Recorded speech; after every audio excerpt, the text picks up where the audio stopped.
ஒன்றிய அரசின் சார்பில் ஆண்டுதோறும் வெளியிடப்படக்கூடிய நிதிநிலை அறிக்கை வெற்று அறிக்கையாக இருக்கு. ஒன்றிய நிதியமைச்சர் மாண்புமிகு நிர்மலா சீதாராமன் அவர்களால் நாடாளுமன்றத்தில் தாக்கல் செய்யப்பட்ட நிதிநிலை அறிக்கையில் தமிழ்நாட்டுக்கு மட்டுமல்ல, ஒட்டுமொத்த இந்தியாவுக்கு எதுவும் இல்லை.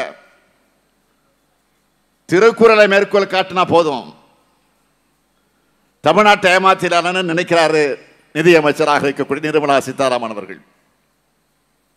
இப்போ புதுசா தெலுங்கு கவிதையை மேற்கோள் காட்டுகிறார்.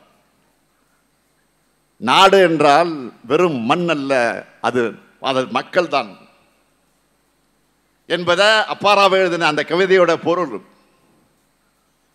அந்த மக்களுக்காக என்ன அறிவிச்சாங்க? எதுவும் இல்லை. தெலுங்குல ஒரு பழமொழி சொல்லுவாங்க, பேரு பெத்த பேரு தாக நீள் லேதுன்னு சொல்லுவாங்க. பேரு தான் பெரிய பேரு, ஆனா குடிக்க தண்ணி கூட கொடுக்க மாட்டாங்கன்னு அதுக்கு அர்த்தம். அந்த மாதிரி தான் பேரு என்னவோ ஒன்றிய பட்ஜெட், இந்தியாவுக்கான பட்ஜெட், வளர்ச்சி பட்ஜெட். ஆனா எதுவும் அதுல இருக்காது. அனைத்து பகுதிக்குமான வளர்ச்சியை உறுதி செஞ்சிருக்கிறதா பிரதமரும் நிதியமைச்சரும் சொல்றாங்க. எல்லா பகுதிகளோட பேரும் இந்த பட்ஜெட்ல இடம்பெற்றிருக்கா? கொஞ்சமாச்சும் மனசாட்சியோடு பதில் சொல்லுங்க. ஒன்றிய அரசினுடைய நிதிநிலை அறிக்கை என்பது அனைத்து தரப்பினரையும் ஏமாத்துகிற வகையில் அமைஞ்சிருக்கு.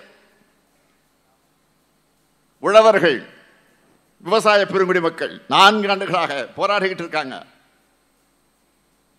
அவங்களோட முக்கியமான கோரிக்கையை குறைந்தபட்ச ஆதார விலைக்கான அறிவிப்பு இதுல இல்ல. கல்விக்கு மொத்தமே 2.3% விழுக்காடு தான் ஒதுக்கி இருக்கிறாங்க. சுகாதாரத்துக்கு மொத்தமே 1.8 விழுக்காடு தான் ஒதுக்கி இருக்கிறாங்க. பாதுகாப்பு துறைக்கு 4.91 லட்சம் கோடி ரூபாயும், உள்துறைக்கு 2.33 லட்சம் கோடி ரூபாயும் கொடுத்தவங்க சமூக நலத்துறைக்கு எவ்வளவு தெரியுமா? 60,000 கோடி ரூபாய் தான் கொடுத்திருக்கிறாங்க. ஆக மக்கள் வளர்ச்சியிலே இவங்களுக்கு எந்த அக்கறையும் இல்லை என்பதற்கு இதை விட வேறு சாட்சி வேணுமா? பட்டியல் பழங்குடியினருக்கான நிதி ஒதுக்கீடும் குறைவு,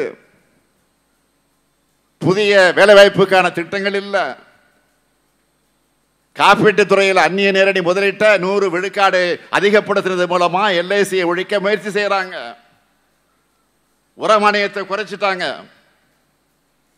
பெட்ரோலிய பொருள்களுக்கான மானியத்தை குறைச்சிட்டாங்க,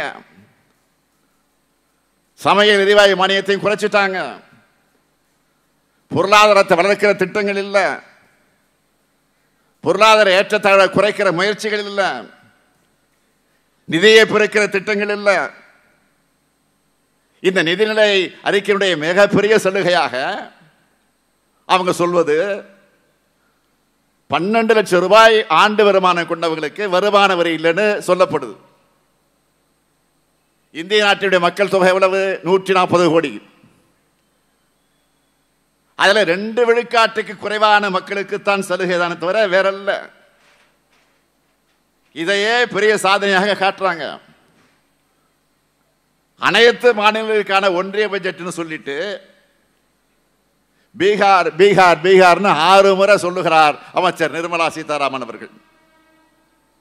என்ன காரணம்? ஏன்னா அங்கதான் சட்டமன்ற தேர்தல் வரப்போகுது விரைவில்.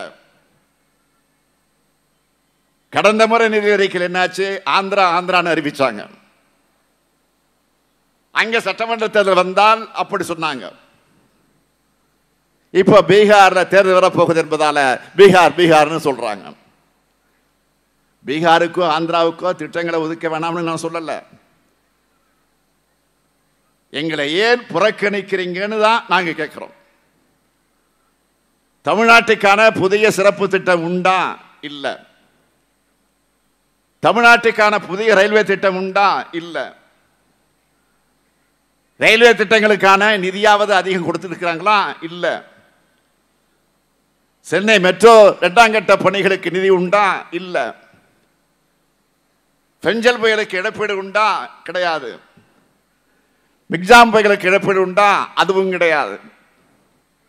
மதுரை எய்ம்ஸ் மருத்துவமனைக்கு நிதி உண்டா? கிடையவே கிடையாது. ஒருங்கிணைந்த கல்வி திட்டத்துக்கு நிதி இருக்கா? இல்ல. குடிநீர் திட்டத்துக்கு இல்ல, வீடு கட்டு திட்டத்துக்கு இல்ல. எதை எடுத்தாலும் இல்ல இல்ல இல்லதான். இதுக்கு பேர் பட்ஜெட்டா?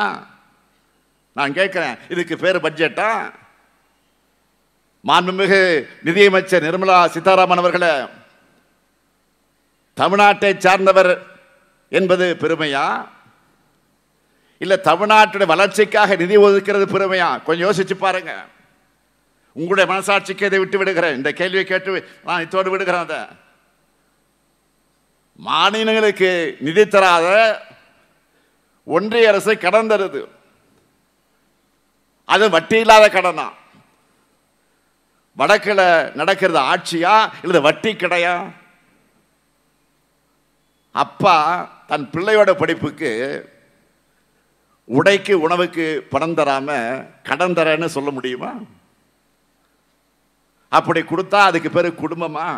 கேட்போமா மாட்டோமா? மாநிலங்களை ஒருங்கிணைச்சு ஆட்சி செய்கிற ஒன்றிய அரசானது மாநிலங்களுக்கு நிதி வழங்காம கடன் தரேன்னு சொல்றதுக்கு பேர் ஆட்சியா? இதுதான் கூட்டாட்சியா? இதுதான் அரசியலமைப்பு சட்டம் இப்படித்தான் சொல்லுதா?